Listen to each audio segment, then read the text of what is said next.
केंद्रीय मंत्री स्मृति ईरानी हमारे साथ अमेठी में मौजूद है, जो लगातार पार्टी के नेताओं से मिल रही हैं, कार्यकर्ताओं से मिल रही है, जनता के बीच जाकर उनसे संवाद कर रहे हैं और कहीं ना कहीं इस बार अमेठी में राहुल गांधी को पूरी तरह से घेरने की तैयारी कर रही हैं। क्या मुद्दे होंगे स्मृति जी इस बार अमेठी में? किन मुद्दों को लेकर आप जनता के बीच जाएंगी? अमेठी एक लापता सांसद के लिए जानी जाती है। अमेठी जानी जाती है एक ऐसे सांसद के लिए जो जानबूझकर जनता तक विकास नहीं पहुंचाता। अमेठी जानी जाती है आज मोदी के विकास मंत्र के लिए, योगी के परिश्रम के लिए और भारतीय जनता पार्टी के समर्पित भाव से काम करने वाले कार्यकर्ता के लिए। हमारे लिए इस चुनाव में हर चुनाव की तरह विकास ही मुद्दा है। कांग्रेस को हराना इतना आसान लगता है आपको यहाँ पर? क्योंकि एक हमने कई लोगों से बात की, कुछ लोग ये कह रहे हैं कि ये गांधी परिवार का गढ़ है और अगर गांधी परिवार यहाँ से हार गया तो अमेठी को पूछने वाला कोई नहीं होगा। देखिए, अमेठी को राहुल गांधी ने सांसद के नाते वैसे भी पूछा नहीं। 5 साल में एक बार अपना यहाँ पर अमेठी में दर्शन देने वाले राहुल गांधी, मैंने 2014 में वादा किया था जनता से कि मेरी वजह से उनके बार बार दर्शन मैं जरूर उपलब्ध कराऊंगी, जो मैंने वादा पूरा किया। साथ ही अमेठी आज इस बात का प्रतीक बन चुकी है कि भारतीय जनता पार्टी का कार्यकर्ता कैसे गांव-गांव, बूथ-बूथ काम करता है जनता का, हार हो या जीत हो। और जनता ने उसी सेवा भावना को देखते हुए भारतीय जनता पार्टी को 5 सीटों में से 4 सीटें दिलवाई 2017 के चुनाव में। और जहां तक गढ़ की बात है, कांग्रेस का अपना कार्यकर्ता लिखकर राहुल गांधी से कहता है कि आप दूसरी सीट भी तलाशिए। इसका मतलब कांग्रेस का कार्यकर्ता भी जानता है कि राहुल गांधी के प्रति बहुत आक्रोश है। क्योंकि देखिए, वर्षों से लोग एक खानदान के बच्चों के लिए वोट देते आए हैं, अब वो अपने बच्चों की चिंता कर रहे हैं। 5 साल में आपकी सरकार ने, केंद्र की सरकार ने यहाँ पर क्या काम किया है, उसका उल्लेख करना चाहेंगे आप? मैं इतना कहना चाहूंगी कि आज जिस क्षेत्र से आप मेरे साथ चले हैं, उस क्षेत्र में गांव था पिपरी नाम का। 55 साल से वो गांव कटान की समस्या को झेल रहा था। 55 साल से निरंतर वो कांग्रेस पार्टी से और महामिलावटी पार्टियों से बार बार आग्रह कर रहा था कि आप कटान की हमारी समस्या का समाधान कीजिए। 25,000 लोगों की वहां पे आसपास की आबादी है, लेकिन किसी ने उनकी बात सुनी नहीं। 14 में उस गांव ने वोट का बहिष्कार किया, लेकिन मैंने जाके वादा किया कि हम निश्चित रूप से आपकी कटान की समस्या का समाधान देंगे और वहां पर बांध बनाएंगे। मैं आभारी हूं कि योगी जी जैसे ही मुख्यमंत्री बने, मैंने उनसे आग्रह किया है कि तब की सपा की सरकार ने हमारे इस आग्रह को स्वीकारने में बहुत समय लगाया। आप तत्काल अगर कोई समाधान दे सके, योगी जी ने तुरंत समाधान दिया। आज वहां पर मात्र 2 साल के अंतराल में बांध बना हुआ खड़ा है और कटान की समस्या का समाधान जनता को प्राप्त है। जनता जब साक्षात देखती है समाधान को अपनी आंखों के सामने त्वरित रूप से 2 साल में, तो निश्चित रूप से जनता जानती है कि न सिर्फ भाजपा ने वादा किया बल्कि अमेठी में उस वादे को निभाया भी। मैम, आप कई बार ये मुद्दा उठा चुकी हैं कि अमेठी को गड्ढों के लिए जाना जाता है। आपकी प्रदेश में सरकार को 2 साल से ज्यादा हो गया है, पूरे प्रदेश को गड्ढा मुक्त करने का वादा था, लेकिन अमेठी की सड़कों पर लगता है गड्ढे बढ़ते ही जा रहे हैं। देखिए, अमेठी की किस्मत में गड्ढे तो तब गड़ गए थे जब राहुल गांधी यहाँ से सांसद बने थे।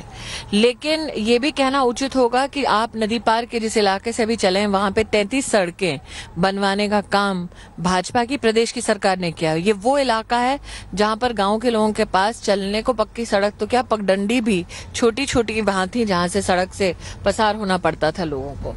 जहां तक की बात समन्वय की है एक जनप्रतिनिधि के नाते, आज अमेठी का एक भी गांव ऐसा नहीं है जो आपको धड़ल्ले से ये कह सके कि हम अपनी समस्या को सीधा सांसद से बता पाए हों। एक ऐसा गांव नहीं होगा। गांव के गांव अगर आप अंदर जाकर घूमेंगे तो आपको पता चलेगा, गांव वाले आपको कहेंगे कि हमने कभी सांसद का चेहरा देखा ही नहीं। तो अगर जनता की कोई समस्या है मूलभूत, उस समस्या से अवगत कराने का जो दायित्व एक सांसद के पास होना चाहिए, उस दायित्व का कहाँ निर्वाह कर रहे हैं। मैं आप ही के चैनल का एक पुराना क्लिप आपको याद दिलाती हूँ। अमेठी के स्कूल में स्कूली लड़कियों से मिल रहे थे राहुल गांधी, और लड़कियों ने जब कहा कि सर हमें यहाँ पे ये सुविधा चाहिए, उन्होंने कहा योगी से बात करो जी, योगी की सरकार है। तो आज अमेठी की जनता कहती है कि जब सब योगी और मोदी को ही करना है तो वोट राहुल को क्यों दे।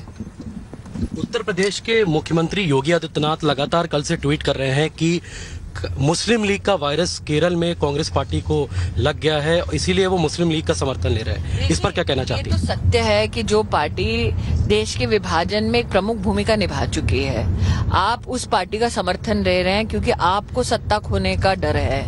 आप एक सांसद के नाते जब आपकी इच्छा होती है तो आप जनेऊ धारण कर लेते हैं। कल काहे नहीं दिखाया अपना जनेऊ वायनाड में?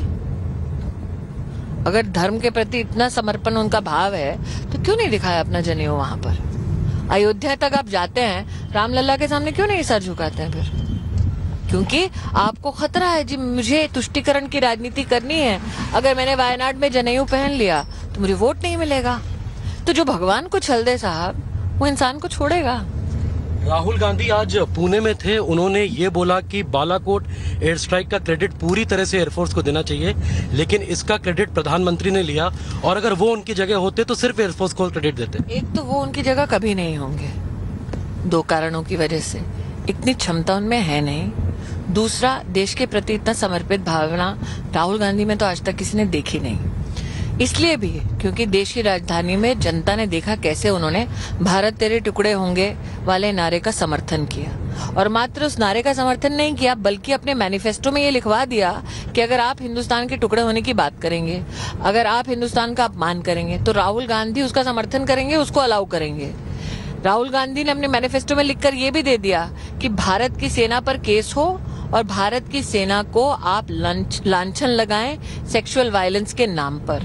वो व्यक्ति अपनी बराबरी नरेंद्र मोदी से करे, ये हास्यास्पद है। वो कभी नहीं हो सकते देश के प्रति इतने समर्पित जितना कि हम सब ने नरेंद्र भाई को देखा है। जीएसटी और डिमोनेटाइजेशन को वो डिजास्टर्स बता रहे हैं, कह रहे हैं कि सबसे ज्यादा नौकरियों का नुकसान उसकी वजह से। एक गब्बर सिंह बोलते थे ना उसको, संवैधानिक दृष्टिकोण से पारित एक पूरे टैक्स स्ट्रक्चर को आप गब्बर सिंह की उपाधि देते हैं, तो क्योंकि उनको शोले का डायलॉग याद है और उनके आजकल कुछ प्रवक्ता भी अमिताभ बच्चन से काफी प्रभावित हैं, तो मैं तो इतना ही कहूंगी, जो डर गया सोचो मर गया। मिनिमम इनकम की गारंटी दे रहे हैं 20% लोगों को। Thanks for watching the video. For more such news and updates, please like, share and subscribe to India Today. Also check out our other great videos from our channel. We know you will love to.